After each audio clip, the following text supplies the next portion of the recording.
Good morning, good morning, good morning, good morning, beloveds. Once again, time with Baba. This time around, I try to enlighten my beloveds on the relation with oneself with God, and also oneself with spirit, and also oneself with another person. In all, what I mean is your relation with the supreme being, your relation with spirits, and your relation with other humans. But what I want to focus is, or what I intend to focus on, is our relation with spirits. Spirit are more than the humans number. Spirit are more than the mankind in existence. And many spirit lives in mysterious places or abandoned places or places where ordinary person cannot easily get into. Sometimes in the sea, under the sea, in the rivers, and sometimes at the high mountains, on the rocks, sometimes in the forest, isolated places, sometimes in between the spaces. Sometimes they live with us as humans, and sometimes they live everywhere, like the nature of God. What I mean that is, some spirits are visible, some spirits are invisible, and some spirits are half visible and half invisible.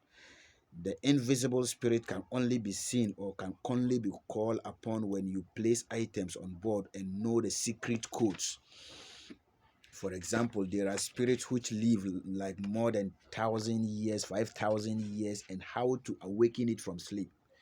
The words to say, the key code to say, and the numbers and the items to put in place for the fragrances to awaken such spirit for the purpose to which you want it to perform for you, and why and how, and what you will apply or what you will give to the spirit to perform such function, and also know how to place that spirit back to sleep.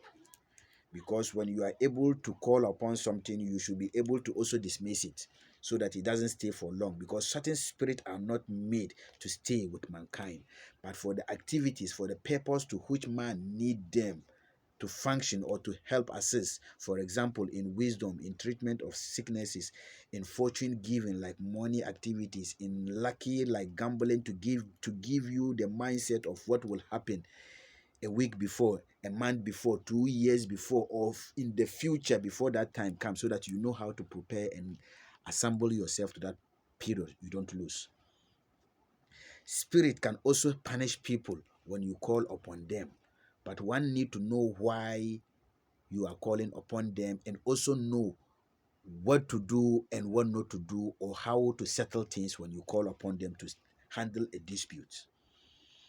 Spirit lives also among us, like the jinn, sometimes in our bathhouses, isolated places, sometimes abandoned places, sometimes in the country, near countryside. That is why it's easily for a spirit to go into a person. Not only a man spirit or a male spirit can go into a man. A man spirit can also get in attached to another same man. A man's spirit get attached to you. I will not call it a marriage, just to be in you for its own purposes, what it intend you to do for its spirit, not you are doing for your own soul. So many time, many people are distracted for what they are doing for spirit, not for their own self, due to improper attendance of certain places or improper protection of their own soul before setting out. Many spirits also live on the streets. You might see them as a crazy person or a mad woman or somebody very nasty, or in a form you will never have regard to. That is when they turn themselves into a human form. So one need to be careful on what you say to people, especially strangers, or what you say when going out, or what you place your eyes to watch. So in any point in time, one need to be very protective of your soul, to live, not to die, not to perish, and not to be a victim to another person, near or far, human or spirit. But for God is all forgiven. Whatever it is, God can forgive to you. But it's hard for another man to forgive another person the mistakes he has done to him, or a spirit. The most difficult for a spirit to forgive you or on something you've done unexpected or unwisely to a spirit. Spirit doesn't easily forgive. So when attending to spirit, one need to be very, very, very careful.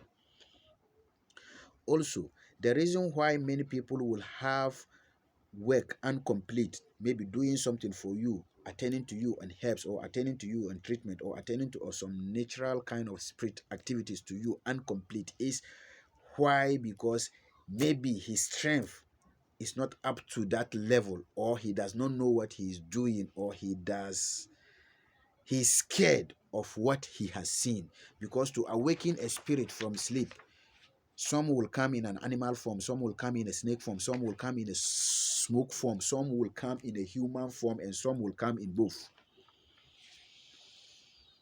Will ask you a question why you call upon it, what you need. That is if the spirit is a strange, not spirit that you have already taken in use of your own. Like you can have a spirit that are always with you, but there are some activities you need to call on a higher spirit to perform it, and later you allow the spirit to go to fall to sleep.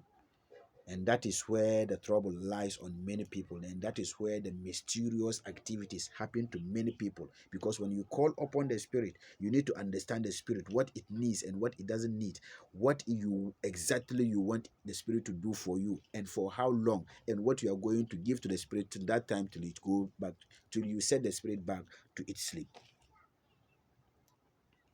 Because spirits can see more than we see, they know more than we are. So spirit, any spiritual person or anybody in possession of spirit, is like you know what will happen in the far, or you see what another person cannot see, or you have the understanding of something which is not ordinary. May God always be with us. So one should not take something which you lack understanding of it, and to call upon spirit sometimes is praises. You can praise the name of that spirit for a number of times, sometimes maybe 5,000, sometimes 7,000, sometimes even till you fall to sleep yourself.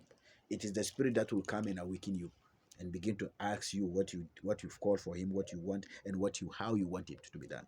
So everything is possible, but know yourself and don't give your soul to a spirit on something you lack understanding of it. We are always together. Baba with you. For you to possess a spirit, there are key codes. I can give you a spirit and tell you how to handle it. For you to awaken a spirit to perform a secret for you for dominion on something, there are key code and I can tell you on how to handle it. For you to need money or finance or some assistance or somebody's mind or somebody's, there is a secret. Everything have its own key code on how to handle things. So if you don't know it, you might start on something you have idea of, but you will not end it. That is why many people's the activities or the work they've given people to do for them will never be successful, because they can start but they cannot end.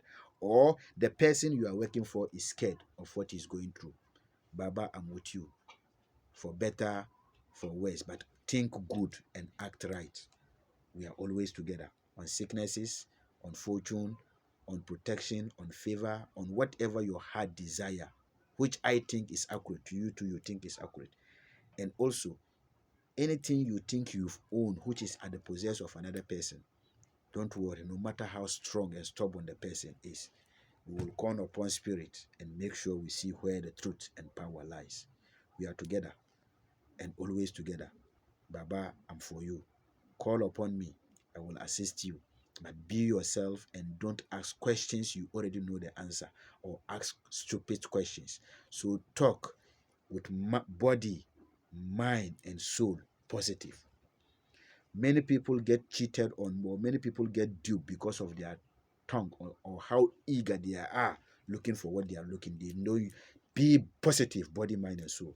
You will be fine, and God will help us. Thank you.